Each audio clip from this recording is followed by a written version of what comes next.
The stars looked different from inside the alien ship. Captain Jake Morrison pressed his face against the thick glass window and watched the swirling colors of hyperspace rush past. 3 days ago, he had been leading humanity's first trip beyond the solar system. Now he was sitting in what the aliens called a meeting room on their research vessel. The alien who sat across from him looked like a tall, thin lizard with blue skin. Dr. Kethfer had introduced himself as a scientist who studied new species. His large, dark eyes never seemed to blink as he watched Jake and his crew. "Your species is very interesting," Dr. Kethfer said in perfect English. The translator device on his chest made his voice sound flat and emotionless. "How long did it take your people to develop faster than light travel?" Jake looked at his communications officer, Ryan Burke, who sat next to him. Ryan was a young man with red hair who always seemed nervous around the aliens. "About 200 years from our first space flight," Jake answered. Dr. Kethfer's head tilted to one side. "Most species in our galaxy take at least 2,000 years to achieve this technology. Your advancement is unusual." Engineer Lisa Carter, a small woman with dark hair, leaned forward. "What do you mean by most species? How many are there?" "The Galactic Collective includes over 300 intelligent species," Dr. Kethfer explained. "We have been exploring and cataloging life for many thousands of years. When we detected your energy signatures, we knew we had found something new." Amy Foster, the team's tactical specialist, had been quiet since they boarded the alien ship. She was a tall, strong woman who always seemed to be watching everything around her. "You've been watching us?" she asked. "Only for a few days," Dr. Kethfer said quickly. "We do not spy on developing species, but your ship's power readings are unlike anything we have seen before." Jake remembered the moment when the alien ship had appeared next to the New Horizon. His crew had been scanning a nearby star system when the massive vessel just materialized out of nowhere. It was 3 tons larger than their ship and covered in strange, glowing symbols. "Dr. Kethfer," Jake said, "you mentioned something called the Galactic Collective. What is that exactly?" The alien's translator hummed for a moment before he answered. "It is an organization of peaceful species who work together to explore the galaxy and protect developing civilizations. We share knowledge, resources, and technology for the benefit of all." Lisa's eyes lit up. "You share technology? What kind of technology?" "Medical advances that can extend life by hundreds of years. Energy systems that can power entire worlds without pollution. Transportation that can cross the galaxy in days instead of years." Dr. Kethfer paused. "We would be happy to share these gifts with humanity once you join the collective." Ryan shifted uncomfortably in his chair. "What would we have to do to join?" "Very little," Dr. Kethfer said. "You would need to follow certain guidelines about interaction with other species. No violence against collective members. No claiming of territory that belongs to others. No development of certain dangerous technologies." Amy's expression hardened. "Dangerous technologies?" "Weapons designed to destroy entire planets. Biological agents that could wipe out species. Mind control devices." Dr. Kethfer's translator made a sound that might have been concern. "Your species shows remarkable innovation, but innovation without wisdom can be problematic." Jake looked around the meeting room. The walls were covered with displays showing star charts and data about different alien species. He could see pictures of creatures that looked like giant insects, floating jellyfish, and walking trees. Earth was just a tiny dot on one of the maps. "How many species in the collective developed weapons like that?" Jake asked. "None," Dr. Kethfer said immediately.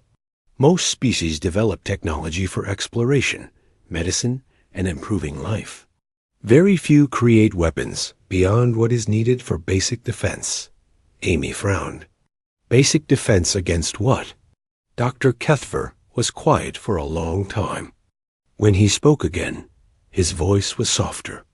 There are species in the galaxy that are not part of the collective. Some are simply too primitive or too distant. Others are ... dangerous. Dangerous how? Lisa asked. They hunt other species. They destroy worlds for resources. They take what they want by force. Dr. Kethver's large eyes seemed to dim. The Vorthik are the worst of these. They have terrorized the galaxy for thousands of years. The collective maintains peacekeeping forces, specifically to protect member species from such threats. Jake felt a chill run down his spine. The way Dr. Kethver talked about these Vorthik made them sound like space pirates or raiders. Have you fought them? The collective does not fight, Dr. Kethver said quickly. We defend. We evacuate threatened populations. We negotiate when possible, but we do not seek conflict. Amy stood up and walked to one of the displays. These peacekeeping forces, how effective are they against the Vorthik? They save many lives, Dr. Kethver said, but something in his tone suggested he was not telling the whole truth. Jake studied the alien scientist. There was something Dr. Kethver was not saying, something that made him uncomfortable. How long? Have the Vorthik been a problem? They emerged as a threat approximately 8,000 years ago. Since then, they have destroyed over 40 species completely and enslaved many others. The room fell silent. Jake could hear the quiet hum of the alien ship's engines and the soft beeping of various machines.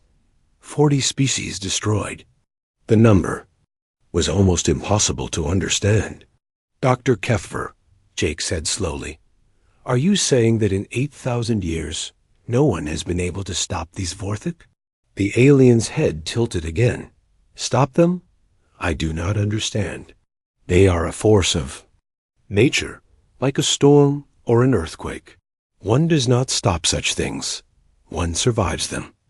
Amy turned back to the group. What if someone could stop them? Dr. Kethver made a sound that the translator did not convert. That is impossible. The Vorthik are the apex predators of the galaxy. They are stronger, faster, and more aggressive than any other species. Even the collective's most advanced defensive technologies can barely slow them down. Jake looked at his crew. Ryan was staring at his hands, obviously thinking hard about something. Lisa was studying the alien displays with intense concentration. Amy was standing very still, but Jake could see the tension in her shoulders. Dr. Kethver, Jake said, we would like to meet with these collective leaders. We need to learn more about the galaxy before we make any decisions about joining. The alien scientist nodded enthusiastically. Of course. We are traveling to Zentari Prime, the capital world of the collective. You will meet with Ambassador Council and many other species. I think you will find the experience very educational. As Dr. Kethver led them back to their quarters on the alien ship, Jake could not shake the feeling that something important was happening. Humanity was about to meet hundreds of alien species and join a galactic community. But the conversation about the Vorthik troubled him. For 8,000 years, an entire galaxy had been terrorized by predators that no one could stop. The aliens spoke of defense and survival, but never of victory. Jake wondered what his own species would do when faced with such a threat. He had a feeling they were about to find out. 3 months had passed since humanity joined the Galactic Collective. Ambassador Helen Torres walked through the crystal corridors of Zentari Prime, the capital world that looked like it was made entirely of flowing water and light. She carried a datapad filled with reports that would have seemed impossible just a year ago. The embassy building was a gift from the collective, designed to make humans feel comfortable. It had regular gravity, Earth-like air, and even a small garden with plants from home. But Helen knew the real work happened outside these walls, in the strange alien city where hundreds of species lived and worked together. Dr. Alex Chon met her in the main conference room. He was a young scientist who had volunteered to study alien technology and biology. His excitement about the discoveries was obvious in everything he did. "Helen, you need to see these medical scans," Alex said, pulling up holographic displays in the air between them. "The aliens have been studying our biology, and they're finding some very interesting things." Helen sat down and looked at the floating images of human anatomy. "What kind of things?" "Our reaction times are 3 times faster than the galactic average. Our pattern recognition abilities are off the charts.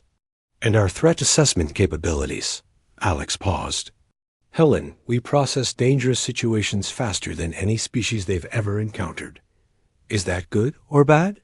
Helen asked, before Alex could answer. The room's communication system activated. A voice spoke in the melodic language of the Zentari, followed by the flat tones of the translator. "Ambassador Torres, you are needed in the security center immediately." Helen and Alex hurried through the embassy halls to find Marcus Webb there. Security chief, standing over a holographic display showing a space battle. Marcus was a large man with gray hair and scars on his hands from years of military service. He looked grim as he pointed to the display. "We've got a situation," Marcus said. "A collective transport ship is under attack by pirates about 6 hours from here. The local peacekeeping forces are 12 hours away." Helen studied the display. She could see a large transport ship surrounded by smaller attack vessels. "What's the collective's standard response?" "They're telling the transport to shut down all systems and wait for rescue," Marcus said.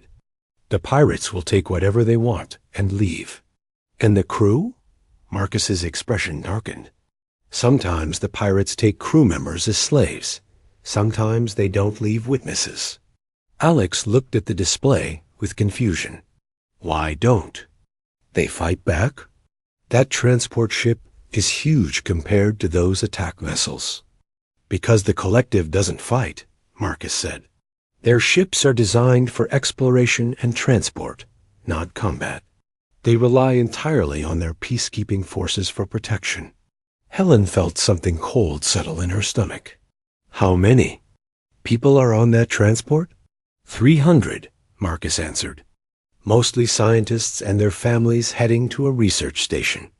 The 3 humans stood in silence for a moment, watching the attack unfold on the display. The pirates were taking their time, systematically destroying the transport's engines and communication systems. "Marcus," Helen said quietly, "how long would it take us to get there? The New Horizon is docked at the station. We could be there in 2 hours if we push the engines hard." "And what could we do against those pirates?" Marcus smiled for the first time since they had entered the room. "Those ships are designed to attack defenseless transports. They're not built to fight something that shoots back." Helen looked at Alex, who nodded slowly. "Do it," she said. 2 hours later, Captain Jake Morrison sat in the command chair of the New Horizon as they dropped out of hyperspace near the attack.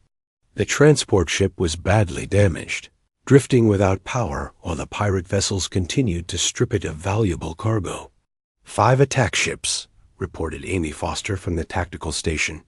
"They're smaller than us, but faster and more maneuverable." "Any response to our hail?" Jake asked. Ryan Burke shook his head. "They're ignoring us. Wait, now they're demanding that we leave or they'll attack us too." Marcus Webb stood behind Jake's chair, studying the tactical display. "Captain, those ships are designed for hit-and-run attacks on defenseless targets. Their weapons are light, meant to disable rather than destroy. They're not expecting real resistance. Amy, what do you think?" Jake asked. Amy's fingers moved across her control panel. "Their formation is sloppy. They're spread out to surround the transport, but that means they can't support each other effectively. If we hit the leader hard and fast, the others will probably run." Jake nodded. "Do it." What happened next lasted only 3 minutes. But it changed everything. The New Horizon came in fast and low, using the transport ship as cover when the lead pirate vessel moved to intercept. Amy fired a single, precise shot that completely destroyed its engines. The ship spun helplessly through space. The other pirates immediately began firing, but their light weapons barely scratched the New Horizon's hull. Amy's return fire was methodical and devastating. She targeted engines first, leaving the pirates alive but helpless. When two ships tried to run, she disabled them before they could escape dot in less than 3 minutes. All 5 pirate vessels were drifting dead in space. Transport ship, this is Captain Morrison of the New Horizon, Jake said into his communicator. Are you okay? The response came in several alien languages before the translator kicked in. Yes, we are unharmed. How did you? Those pirates have been terrorizing this sector for years. No one has ever been able to stop them. Marcus was already organizing rescue teams. We'll need to board their ships and arrest the pirates. The collective will want them for questioning. As the rescue operation began, Jake noticed something strange. The aliens they rescued seemed almost frightened of the human crew. They were grateful, but they watched the humans with wide eyes and nervous movements. Dr. Kethvar arrived on a collective peacekeeping vessel 6 hours later. By then, the pirates were in custody, the transport was under tow, and the rescued aliens were safe. But Dr. Kethvar did not look happy. Captain Morrison, he said as he boarded the New Horizon, we need to talk. They met in the same conference room where they had first spoken months ago. Dr. Kethvar, large eyes, seemed even more concerned than usual. What you did today was unusual, the alien scientist said. We saved 300 innocent people, Jake replied. Yes, but the way you did it. Dr. Kethvar paused. You destroyed those pirate ships with remarkable efficiency. Your crew moved like they had been planning this attack for weeks, not minutes. Amy, who had joined the meeting, frowned. We saw a threat, and we eliminated it. Isn't that what anyone would do? No, Dr. Kethvar said simply. Most species would have waited for peacekeeping forces, or tried to negotiate, or looked for a way to resolve the situation without violence. Those pirates were going to kill innocent people, Marcus said. There was no time for negotiation. Dr. Kethvar was quiet for a long time. When he spoke again, his voice was very soft. Captain Morrison, in all my years of studying species throughout the galaxy, I have never seen anything like what your crew did today. The speed of your tactical analysis, the precision of your weapons fire, the coordination of your rescue efforts. It was like watching a pack of predators take down prey. The room fell silent. Jake felt something shift in the air, like the moment before a storm. Dr. Kethvar, Jake said slowly, are you saying that was a bad thing? The alien scientist looked at each human in turn. I'm saying that I am beginning to understand why your species developed so quickly. And I am not sure the galaxy is ready for what that means. As Dr. Kethvar left the ship, Jake found himself thinking about the aliens' words. The rescued crew members had been grateful, but they had also been afraid. The pirates had surrendered the moment they realized the humans were serious about fighting. For the first time since joining the collective, Jake wondered if humanity was really the same as the other species they had met. The aliens spoke of defense and negotiation. Humans spoke of eliminating threats. Maybe Dr. Kethvar was right to be concerned. Maybe the galaxy wasn't ready for humanity after all. 6 months after the pirate incident, Captain Nina Rodriguez received the emergency call that would change everything. She was sitting in her quarters aboard the UES Valiant, reading reports about human expansion into the galaxy, when the communication system crackled to life. All available vessels. This is Centauri Control, the voice said through the translator. We have a code red situation at Kepler Colony. Vorthic raiders have attacked the settlement. Immediate assistance required. Nina jumped up and ran to the bridge. The Vorthik were the nightmare that kept alien species awake at night. In 8,000 years, no one had ever successfully defended against them. They were the galaxy's apex, predators, and they had just attacked a peaceful colony world. "How many ships do we have in the area?" Nina asked her communications officer, Danny Wright. Danny was a young man who had joined the crew straight from Earth's Naval Academy. "Just U.S. and the merchant vessel Iron Horse," Danny replied. "The nearest collective peacekeeping force is 18 hours away." Nina looked at the tactical display. Kepler Colony was home to 50,000 aliens from 12 different species. They were scientists, farmers, and their families who had built a peaceful settlement on a beautiful world with purple skies and silver seas. Kate, what do we know about Vorthik tactics? Nina asked her Marine commander, Kate Phillips. Kate was a tough woman who had fought in Earth's last war before humanity joined the collective. "They're fast, aggressive, and they never give up," Kate said, pulling up data on her screen. "They attack in packs, using hit-and-run tactics to wear down defenders. Their ships are heavily armed and armored. Most importantly, they enjoy the hunt. They'll keep attacking until everything is dead, or they get bored." Nina studied the information. The Vorthik had evolved on a world where everything tried to kill everything else. They were natural predators who had turned warfare into an art form. No wonder the aliens were terrified of them. "Danny, open a channel to the Iron Horse," Nina ordered. Captain Sam Collins appeared on the main screen. He was an older man with gray hair and tired eyes who transported cargo between human colonies. "Nina, please tell me you have a plan that doesn't involve fighting the Vorthik." "I'm working on it," Nina said. "How fast can you get your ship to Kepler Colony?" 2 hours if I push the engines to maximum," Sam replied. "But my ship isn't built for combat. I've got mining lasers and some basic shields, but nothing that could stop a Vorthik raider." Nina smiled grimly. "Sam, I'm not asking you to fight them. I'm asking you to help me hunt them." 2 hours later, the Valiant and the Iron Horse dropped out of hyperspace at the edge of the Kepler system. What they saw made Nina's blood run cold. The colony's orbital stations were burning wrecks.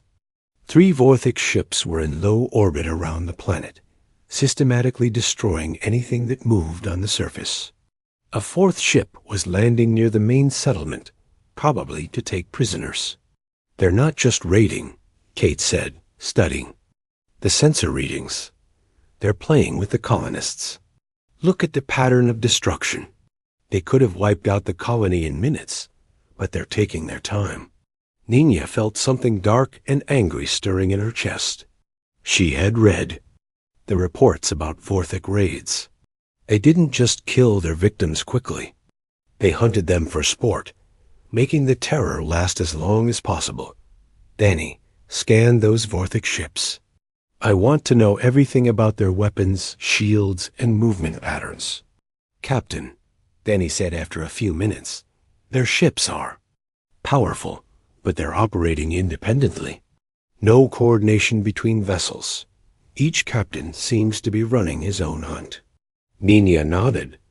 The Vorthik were alpha predators who didn't work well together. That was going to be their weakness. "Kate, prepare your Marines for ground assault. Sam, I need you to follow my lead exactly. We're going to use their hunting instincts against them."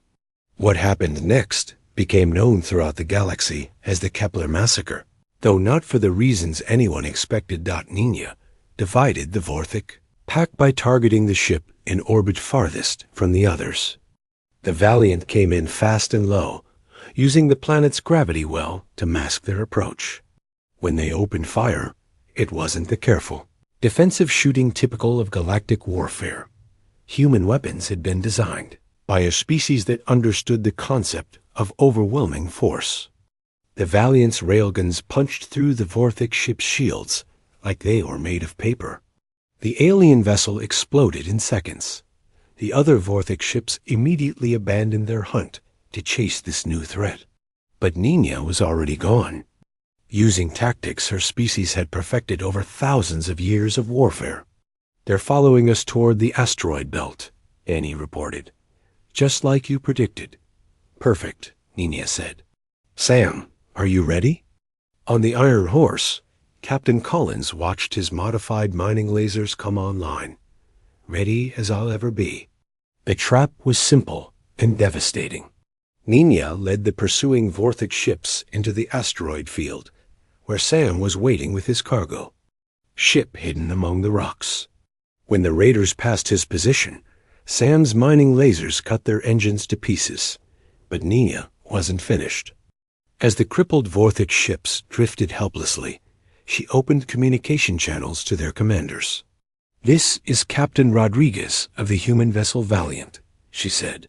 "You have 30 seconds to surrender before I destroy your ships." The response came in the harsh, growling language of the Vorthic. When the translator finished, the message was simple. "We do not surrender to prey species." "Wrong answer," Nina said. The Valiant's weapons fired again. This time, Nina didn't just destroy the ships. She made sure the explosions were visible from the planet's surface, so the colonists would know their tormentors were dead. The fourth Vorthic ship, the one that had landed to take prisoners, tried to escape when they saw what had happened to their packmates. Kate Phillips was waiting for them. The marine assault was quick and brutal. Kate's team used tactics that no galactic species had ever seen before. They didn't just defeat the Vorthic ground forces. They hunted them through the colony's streets like animals. When it was over, every Vorthic raider was dead. Not one had escaped to tell others what had happened. The colonists who had survived the attack gathered in the settlement's main square as the human ships landed. They were representatives of 12 different alien species, but they all had the same expression on their faces: disbelief. "In 8,000 years," said Elder Vexthani, the colony's leader, "no one has ever defeated a Vorthic hunting pack." "How did you do this?" Nina looked at the alien leader, an elderly creature that looked like a walking tree with golden leaves. "We hunted them the same way they hunted you." "But they are apex predators," Elder Vexthani said. "They are the most dangerous species in the galaxy." Kate Phillips, still wearing her combat armor stained with alien blood, laughed. "Elder, you've never met a species from a death world before. The Vorthic might be dangerous, but they're not the only predators in the galaxy anymore." As news of the Kepler victory spread throughout the collective, reactions were mixed. The colonists were grateful to be alive, but many alien leaders were deeply disturbed by what they had witnessed. Dr. Kethvar arrived 3 days later with a team of investigators. He spent hours studying the wreckage of the Vorthic ships and interviewing the surviving colonists. "Captain Rodriguez," he said when they finally met, "do you understand what you have done?" "We saved 50,000 innocent lives," Nina replied. "You have proven that the Vorthic can be defeated," Dr. Kethvar said. "But more importantly, you have shown the galaxy that humans are capable of violence that surpasses even the Vorthic." Nina frowned. "What do you mean?" Dr. Kethvar pulled up a holographic display showing the battle. "The Vorthic killed approximately 200 colonists during their raid. Your forces killed 63 Vorthic raiders. But look at how you killed them." The display showed the precision of human weapons fire, the tactical coordination of the ambush, and the methodical way Kate's Marines had eliminated the ground forces. "The Vorthic hunt for pleasure," Dr. Kethvar continued. "They enjoy the terror and the chase. But you killed them with the efficiency of an automated factory. No emotion, no wasted effort, no survivors." Nina felt a chill run down her spine. "Are you saying we should have let them escape?" "I am saying that the galaxy has just learned that there is something more frightening than apex predators who hunt for pleasure," Dr. Kethvar said quietly. And that is apex predators who hunt for results. As the investigation concluded and the collective ships prepared to leave, Nina found herself thinking about the alien scientist's words. The Vorthik had been terrorizing the galaxy for 8,000 years because no one had ever fought back effectively. But humans came from a world where everything was trying to kill you. They had spent millennia learning how to be the most efficient killers possible. The Vorthik thought they were apex predators, but they had never met a species that had turned warfare into a science. Nina looked out at the stars and wondered what would happen when the rest of the galaxy realized what humanity really was. Collective had welcomed them as explorers and scientists. They were about to discover that humans were something much more dangerous. The Vorthik warlord Krexthar studied the tactical displays in his command chamber with growing fury. 3 of his hunting packs had been completely destroyed in the past month, all by the same species. The humans. For 8,000 years, the Vorthik had been the undisputed masters of the galaxy. They took what they wanted, hunted who they pleased, and no species had ever dared to fight back effectively. Until now. Bring me everything we know about these humans, Krexthar growled. To his intelligence officer, the data was disturbing. Humans had joined the Galactic Collective only 8 months ago, but they had already changed the balance of power in 3 sectors. They didn't just defend against Vorthik raids. They hunted down the raiders and eliminated them completely. They come from a world called Earth, the intelligence officer reported. High gravity, extreme weather, and filled with predator species. The humans evolved as persistence hunters who never gave up pursuit of their prey. Krexthar's eyes narrowed. The Vorthik had evolved as ambush predators who relied on speed and surprise. They had never encountered a species that hunted the way. Humans did. How many of their ships do they have? He asked. Intelligence suggests fewer than 50 combat vessels, came the reply. But their weapons technology is remarkably advanced, and their tactics are unlike anything we have encountered. Krexthar made his decision. Gather the Grand Fleet, every ship, every warrior. We will show these humans what happens when prey tries to challenge the apex predator. 3 weeks later, Admiral Carol Stone stood in the command center of the human military base on New Geneva. She was a tall woman with silver hair and sharp eyes who had spent 30 years in Earth's Navy before taking command of humanity's space forces. Admiral, her intelligence officer reported, long-range sensors are detecting massive Vorthik fleet movements. At least 200 ships heading toward human territory. Admiral Stone studied the tactical displays. The Vorthik were mobilizing their entire military for what looked like a war of extermination. No species had ever faced this kind of assault and survived. Get me General Martinez, she ordered. General Paul Martinez appeared on the main screen. From his headquarters on Earth. He was a stocky man with gray hair and scars on his face from humanity's last planetary war. Carol, I've been watching the same sensor data, he said. The Vorthik are bringing everything they have. This isn't a raid. It's an invasion. Paul, how many ships can we field? Admiral Stone asked. 43 combat vessels, if we pull everything. From patrol duties, the general replied.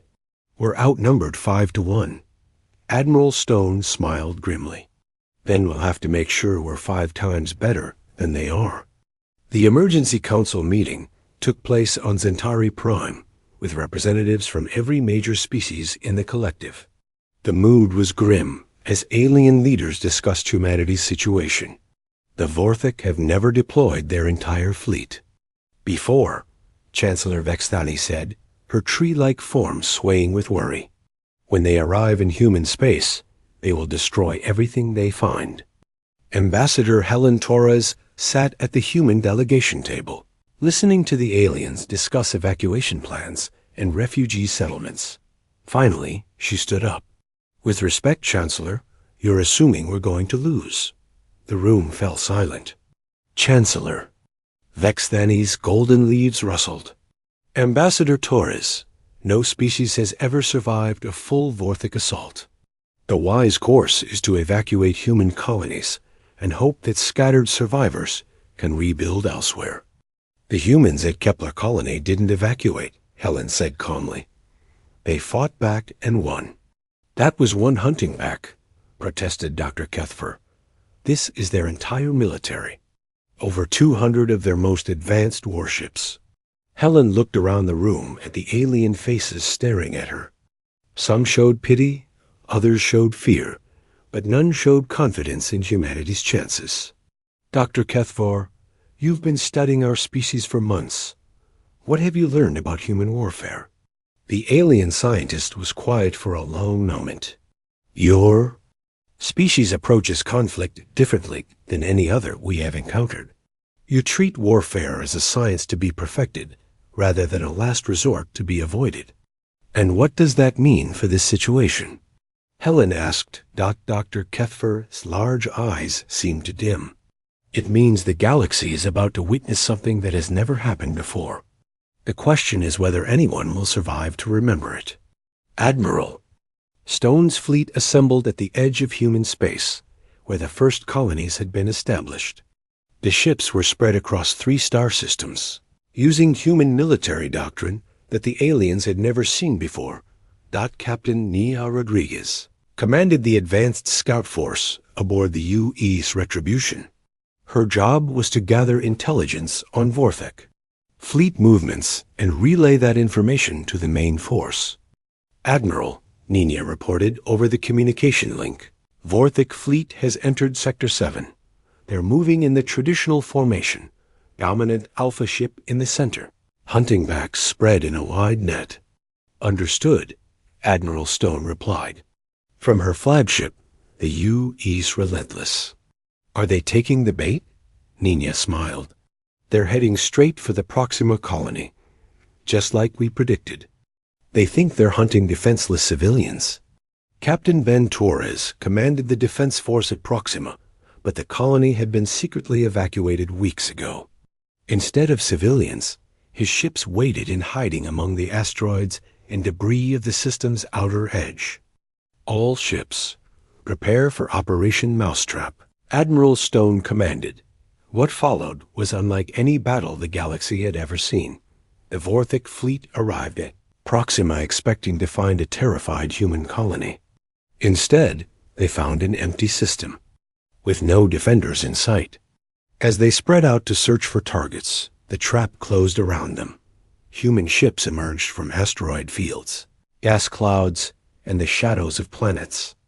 But they didn't engage in the formal fleet battles typical of galactic warfare. Instead, they used hit-and-run tactics designed to break up the Vorthic formation. Target their command ship, Admiral Stone ordered. Take out their alpha leader. And the pack mentality breaks down. Captain Grace Mitchell led the assault on Krexthar's flagship. Her ship, the UES Vengeance, came in fast and low, using the gravity wells of 3 planets to mask her approach. When she fired, it wasn't at the ship's weapons or engines. She targeted the bridge directly. Krexthar died before he knew what hit him. The massive Vorthic flagship spun out of control, its command structure eliminated in a single, precisely aimed shot. The effect on the Vorthic fleet was immediate and devastating. Without their alpha leader, the hunting packs began fighting each other for dominance. Ships that should have been coordinating their attacks instead turned on their own allies. All units, Phase 2, Admiral Stone commanded. Human ships that had been running from Vorthic pursuers suddenly turned and fought. But they didn't fight like the defensive forces the aliens were used to. They fought like Earth's ancient wolf. Packs, coordinating their attacks to bring down prey much larger than themselves. The battle lasted 6 hours. When it was over, the Vorthic Grand Fleet had been completely destroyed. Not a single ship escaped to carry news of the defeat back to Vorthic space. Admiral Stone stood on the bridge of the Relentless.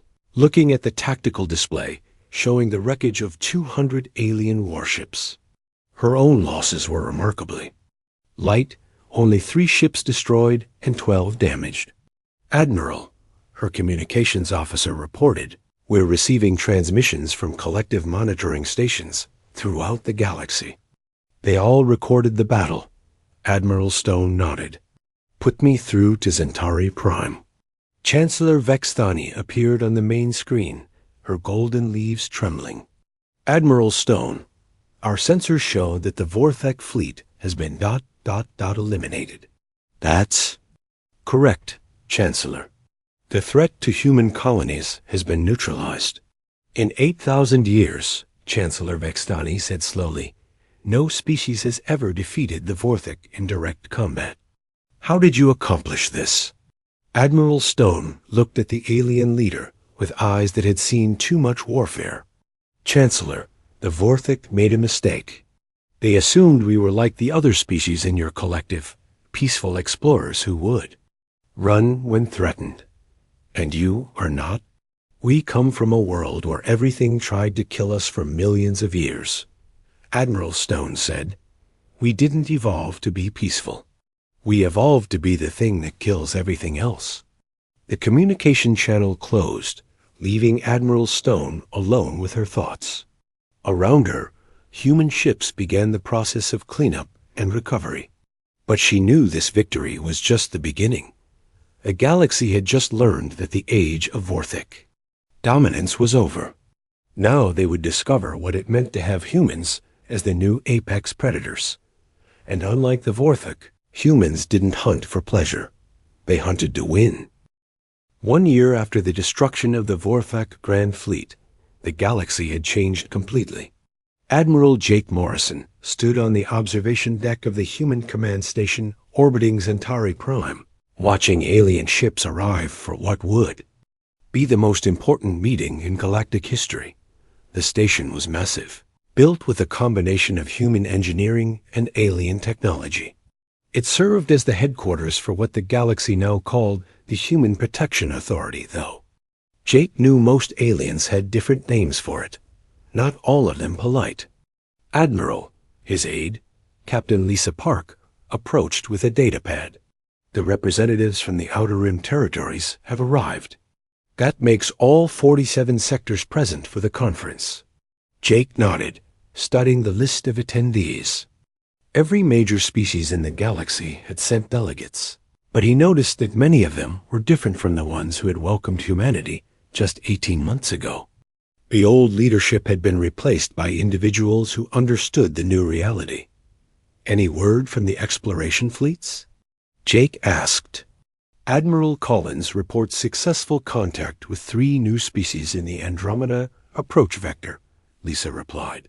"All 3 have agreed to human protection protocols without resistance."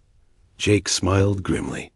Word of what happened to species who refused human protection had spread quickly throughout the galaxy. The former pirate clans, the slaver cartels, and the remaining Vorthek survivors had all learned the same lesson. Humanity did not negotiate with predators. Dr. Alex Chun entered the observation lounge, carrying his ever-present research files. Over the past year, he had become humanity's leading expert on alien biology and psychology. His work had helped develop the protocols that now governed human-alien relations. "Jake," Alex said, "I've finished the psychological profiles on the remaining holdout species. 3 are genuinely peaceful and just need time to adjust. 2 are potential threats that bear watching." "And the others?" Jake asked. Alex's expression darkened. "The Krill Confederacy and the Nexus Horde are both predator species similar to the Vorthek. They're currently hiding in the Galactic Rim, but our long-range scouts have detected military buildup in their territories." Jake looked out at the alien ships gathering for the conference. Most of them flew human escort vessels now, part of the protection fleet that ensured safe travel throughout the galaxy. The pirates and raiders that had once terrorized trade routes were gone, eliminated by human hunter-killer squadrons. "Dr. Chun," Jake said, "in your professional opinion, How long before the Krill and Nexus make their move? 6 months, maybe less, Alex replied. They know that every day they wait, human forces grow stronger and more organized. If they're going to challenge us, they need to do it soon. Captain Lisa Park received a message on her communicator. Admiral, General Martinez is requesting immediate conference. Priority 1. Jake walked to his command center, where General Paul Martinez appeared on the main holographic display. The general looked older than he had a year ago, but his eyes were sharp and focused. Jake, the general said, we've intercepted communications from beyond the galactic rim. There are other galaxies out there, and some of them have apex predator species that make the Vorthik look harmless. Jake felt a familiar stirring in his chest, the hunter's instinct that had served humanity so well. How far away are they? The nearest is about 50,000 light years. With our current technology, it would take a year to reach them. But, Jake, their technology is advanced. If they decide to come here ... they'll find us ready, Jake said. How are the new ship designs coming along? The prototype dreadnoughts are ahead of schedule, General Martinez replied. Dr. Chun's research into captured alien technology has given us weapon systems that are centuries beyond anything else in this galaxy. The conference began 3 hours later in the great Assembly Hall of Zentari Prime. Representatives from hundreds of species filled the crystal chamber. But everyone knew who was really in charge. Ambassador Helen Torres stood at the central podium, no longer just representing humanity to the collective. She was now the Director of Galactic Relations for the Human Protection Authority, and her words carried the weight of the galaxy's new rulers. Honored delegates, Helen began, we gather today to formalize the protection protocols that have brought peace to our galaxy for the first time in 8,000 years. Murmurs filled the hall. Some aliens still struggled with the concept that humans had accomplished in months what the collective had failed to do in millennia. The Vorthik threat has been eliminated, Helen continued. The pirate clans have been disbanded. The slave trade has been abolished. Trade routes are secure, and peaceful species can explore and grow without fear. Chancellor Vexthani, now serving as the liaison between the collective and human authorities, stood to speak. Director Torres, the galaxy is grateful for human protection, but many of our species have concerns about the ... methods used to achieve this peace. Helen's expression didn't change. Chancellor, would you prefer the return of Vorthik raiders? Of course not, the Chancellor replied quickly. But some species question whether human control is truly different from Vorthik domination. The hall fell silent. This was the question that every alien species whispered about, but few dared to ask directly. Helen looked around the assembly hall, meeting the eyes of dozens of alien delegates. The difference, Chancellor, is simple. The Vorthik ruled through fear and took pleasure in causing suffering. Humans rule through strength and take pleasure in protecting the innocent. But you still rule, said a delegate from the far side of the hall. It was Ambassador Zethkri of the Spiral Coalition, one of the few remaining independent territories. Yes, Helen said without hesitation, because someone has to. For 8,000 years, the galaxy suffered under predator species because no one was strong enough to stop them. Now someone is. Dr. Kethfer, who had been quietly taking notes throughout the conference, raised one thin arm. Director Torres, what happens to species who refuse human protection? Helen's smile was cold and professional. Dr. Kethvar, we have learned that species who refuse protection generally do so because they have something to hide. Pirates refuse protection because they want to continue raiding. Slavers refuse because they want to keep their victims. Predator species refuse because they want to continue hunting. And such species are eliminated, Dr. Kethfer said quietly. Such species eliminate themselves, Helen corrected. We simply provide them with the opportunity to do so quickly rather than slowly. The conference continued for 2 days, but the real business was concluded in that exchange. The galaxy now understood the choice: accept human protection and live in peace, or refuse it and face the consequences. As the delegates departed, Jake stood again on his observation deck, watching the alien ships scatter to their home worlds. Each ship carried the message that would spread throughout the galaxy. Humanity was now in charge, and resistance was not just futile, but fatal. Dr. Alex Chun joined him at the window. Jake, I've been thinking about what General Martinez said about the other galaxies. What about them? Jake asked. If there are apex predator species out there that are more dangerous than the Vorthok, shouldn't we be preparing for eventual contact? Jake looked out at the stars, thinking about the vast distances between galaxies and the unknown threats that might exist in the darkness. Humanity had spent a year learning to be the galaxy's protectors, but he knew that was just the beginning. Alex, he said, start working on designs for intergalactic exploration vessels.